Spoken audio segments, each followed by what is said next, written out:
At 30,000 feet in the air, a millionaire's carefully built world can fall apart just as easily as anyone else's.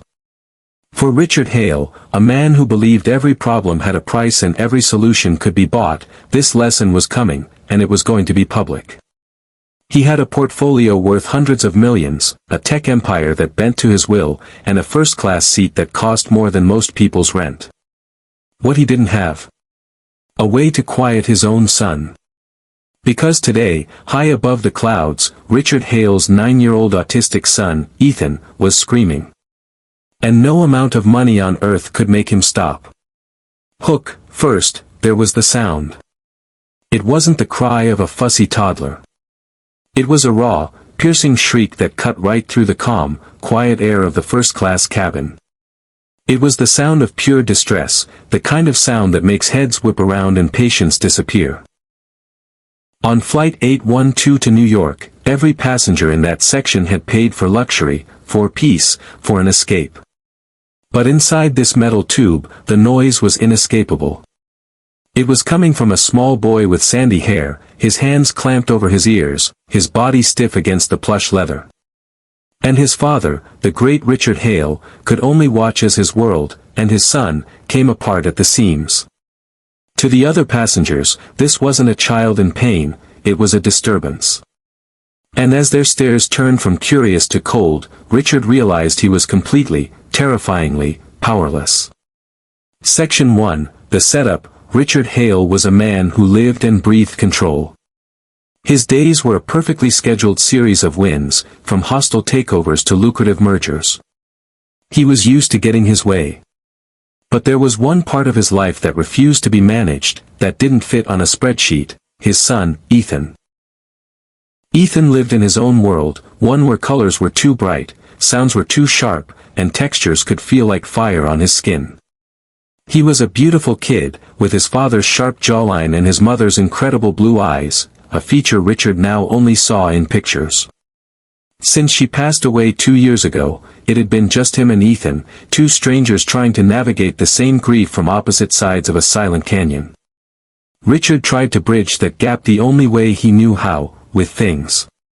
The best therapists, the most expensive sensory toys, a quiet room in his mansion filled with every gadget promised to soothe an overstimulated mind. He loved his son fiercely, but he loved him like a CEO. He saw a problem that needed to be solved, a variable that needed to be controlled. Getting on the flight was a calculated mission. Richard paid extra for priority boarding to avoid the crowds, his hand placed firmly on Ethan's shoulder. "Stay close, son," he'd murmured. Ethan had complied, his little body buzzing with nervous energy, his hands already starting to flick the hem of his jacket. Richard tried to ignore the signs, the subtle rocking, the way his eyes darted everywhere, taking in the overwhelming chaos of the airport. As they settled into their first-class pods, Richard felt a moment of relief. Surely, in this quiet bubble, things would be okay. He'd come prepared. In his carry-on was Ethan's favorite weighted blanket, noise-canceling headphones, and an iPad loaded with calming apps. He was Richard Hale. He didn't just anticipate problems, he conquered them. But a plane isn't a boardroom. The low rumble of the engines was a physical assault on Ethan's senses. The polite chimes of the announcements felt like needles. The flight attendant's perfume was suffocating. Ethan started tapping his fingers on the armrest, a fast, frantic rhythm that Richard knew was the opening act for a full-blown meltdown. "Ethan, please," Richard whispered, his voice tight. "Not today. We talked about this." That touch was like a lit match. Ethan recoiled, and a wounded sound escaped his lips. The world was just too loud, too close, too much. His composure crumbled, and the scream that had been building inside him finally tore free. It was the only weapon he had against the sensory attack. Richard's first instinct? Throw money at the problem. He fumbled for the iPad. "Look, Ethan. Your game. The one with the stars." Ethan didn't even look. His eyes were squeezed shut, his face a mask of agony as the screams grew louder, echoing off the cabin walls. Richard's heart hammered. He could feel the eyes on him, dozens of them. He saw a woman in the row ahead adjust her silk scarf, her lips pursed in disapproval. A man across the aisle lowered his financial newspaper just enough to glare at them. The judgment was so thick he could taste it. These were his people, titans of industry, heirs to fortunes. And in their eyes, he was failing. He was just a man with an out-of-control kid, a stain on their perfect trip. Section 2, Escalation. The thin layer of first-class politeness started to crack. The glares gave way to loud sighs and muttering.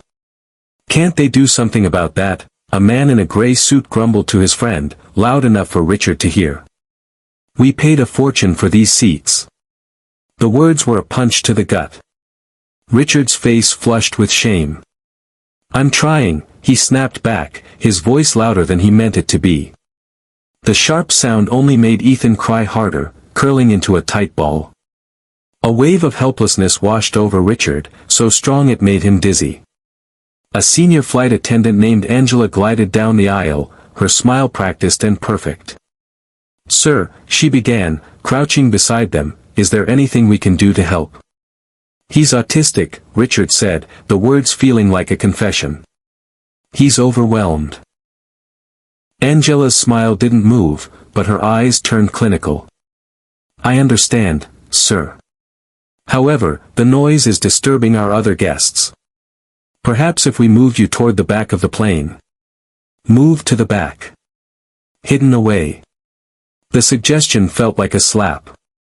"No," Richard said, his pride wounded. "We're fine right here. He'll calm down." But Ethan wasn't calming down. The new person, her unfamiliar scent, and the pressure of her attention only made it worse. The man in the gray suit scoffed loudly now. "This is unbelievable. Utterly ridiculous." Angela stood up, her professional mask hardening. "Sir, I must insist. The comfort of all our guests is our top priority." It was a complete nightmare. Richard Hale was being publicly scolded in front of his peers. He got desperate. He tried to reason with the man in the suit. "Sir, I apologize. He's just a child, he's scared." He even reached for his wallet, a humiliating reflex. "Maybe I can offer you some compensation. Vouchers? Miles?" Big mistake. The man looked at Richard's outstretched hand like it was holding garbage. "You think you can buy my peace and quiet? Keep your money and control your child." The words hung in the air, thick and poisonous. The cabin was now tense and silent, except for Ethan's unending cries. Richard's authority was gone. His wealth wasn't just useless, it was an insult. He was exposed, stripped of everything that made him him, left with nothing but the raw, aching truth of his failure as a father. It was in that moment, when Richard was about to give in and accept the walk of shame to the back of the plane, that he saw it, a small movement from the corner of his eye. The thin curtain separating first class from economy had been pulled back. Peeking through the gap was a boy. He couldn't have been more than 12. He was a lanky black kid with wide, curious eyes, wearing a simple, faded t-shirt. He wasn't staring or annoyed. He was just watching. His expression was one of intense, focused curiosity. Angela spotted him instantly. "Son, you need to go back to your seat," she said, her voice stern. The boy, Malik, didn't seem to hear her. His eyes were glued on Ethan. He watched the way Ethan's hands pressed on his ears, the way his body rocked, the rhythm of his cries. He saw something that no one else in first class had bothered to see. He wasn't seeing a disruption, he was seeing a pattern. He wasn't hearing a tantrum, he was hearing a language. And then, ignoring the flight attendant and the shocked stares of the wealthy passengers, Malik took one deliberate step into first class. He was crossing a line, not just from economy to first, but from one world into another. And no one, least of all Richard Hale, could have imagined what he was about to do. Malik moved with a quiet purpose. He didn't look at Richard. He didn't look at the hostile faces. His entire focus was on the small, screaming boy. The flight attendant, Angela, stepped forward to stop him. "Young man, I told you." But Malik just walked past her and knelt on the plush carpet in the aisle, a few feet from Ethan. He didn't try to speak. He didn't offer a toy. He just sat there, making himself small and unthreatening. From the pocket of his jeans, he pulled out a small, smooth, gray stone. It was just an ordinary rock, the kind you'd find on a beach, polished by water. It had no monetary value. In this cabin, it was completely worthless. Malik placed the stone on his knee and began to tap it with his finger. A simple, steady rhythm. Tap tap, pause, tap tap tap. His other hand rested on his own chest, and he began to hum a low, steady note. It wasn't a song.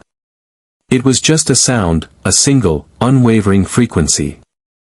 Tap tap, pause, tap tap tap. At first, nothing. Ethan kept screaming, lost in his storm. The passengers watched, confused and annoyed. The man in the gray suit sighed, "Oh, for heaven's sake. Now there's two of them." But then, something shifted. The steady rhythm, the predictable beat, seemed to cut through Ethan's panic. The low hum was a solid anchor in a world of chaos. Ethan's screams started to falter, breaking into choked sobs. His hands loosened from his ears. His eyes, squeezed shut, flickered open. They darted around before landing on the boy in the aisle. He saw the tapping stone. He heard the steady hum. Tap tap, pause, tap tap tap. The rhythm was a lifeline. Ethan's rocking slowed, starting to match the beat of Malik's tapping. The scream subsided into whimpers, then shaky breaths. The entire cabin seemed to be holding its breath. The silence that fell was more shocking than the noise it replaced. Richard just stared, his mouth open. He'd tried everything. Therapists, technology, money. It all failed. But this kid, a boy from another world with nothing but a rock and a sound, had reached his son. Malik didn't smile. He just kept the rhythm going, his eyes locked on Ethan's. Slowly, he held out his hand, offering the smooth gray stone without a word.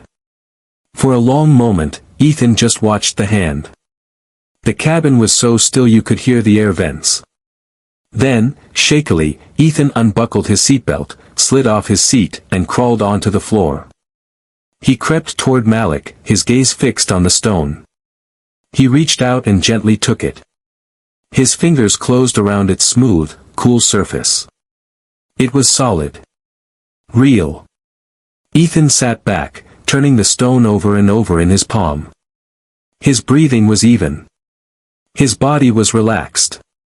He looked up at Malik, and for the first time on the flight, a flicker of something other than terror crossed his face.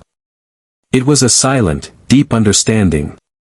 It wasn't a first-class amenity that reached Ethan. It was empathy. It was a priceless lesson from the poorest boy on the plane. Tears stung Richard's eyes. All his power, all his influence, it was a meaningless illusion. He looked from his calm son to the young boy who had saved him. He looked at the stunned, shamed faces of the other passengers. For the first time, he saw how absurd his world was. He slid out of his seat and knelt on the floor, his expensive suit creasing. He wasn't a CEO anymore. He was just a father, humbled and grateful. His voice was thick with emotion. I don't know what to say. Thank you. He instinctively reached for his wallet again, a habit he now saw was completely broken. Please, let me give you something.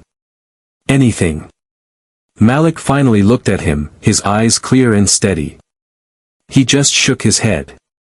It's okay, sir, he said quietly. You don't have to give me anything. He glanced at Ethan, who was now softly humming to himself while rubbing the stone. My little sister is like him, Malik explained. The world is just Loud for them sometimes. They just need a rhythm. Something to hold on to. The words hit Richard with the force of a punch. It wasn't magic. It was experience. It was love. This boy's wisdom wasn't learned in a boardroom, it was earned by caring for someone he loved. He had succeeded where Richard failed, not because he was smarter, but because he understood. He didn't try to fix Ethan, he just met him where he was. Conclusion and CTA, as the plane landed in New York, the mood in first class had completely changed. The judgment was gone, replaced by a quiet, reflective awe. The man in the gray suit couldn't meet Richard's eyes. The woman with the silk scarf offered a small, apologetic smile. A miracle hadn't just happened for a child, it had happened in the hearts of the adults who watched. They had been shown their own kind of poverty, a poverty of spirit and empathy. Richard Hale walked onto that plane a millionaire. He walked off a much richer man, in a way money could never measure. He learned that true power isn't about commanding others, but connecting with them. He learned that true wealth isn't in a bank account, but in your capacity for compassion. Before they deplaned, Richard didn't offer Malik money again. Instead, he knelt down one more time, eye to eye. "What's your name?" he asked. "Malik, sir." "Malik Johnson." "Malik," Richard said, extending his hand. "I'm Richard Hale. And I am forever in your debt." He shook the boy's hand, a firm, genuine handshake that crossed all lines of class and age. He then turned to Malik's mother, who had been watching from her seat with quiet pride. He didn't offer her charity. He offered her a future, an opportunity born not of pity, but of profound respect for the son she had raised. The lesson on Flight 812 was clear. In a world that values noise and status, sometimes the most powerful thing you can do is offer a moment of quiet understanding. Sometimes, the greatest miracles come from a steady rhythm, a low hum, and a simple stone offered from one human being to another. It's a reminder that the most valuable things in life are never for sale. Call to action: if this story touched your heart, please take a moment to hit the like button and subscribe for more stories that inspire. We believe compassion is a language everyone deserves to hear. Now, we want to hear from you. Let us know in the comments, what's a small act of kindness you've witnessed that changed everything? Your story could be the one that inspires someone else. Thanks for watching.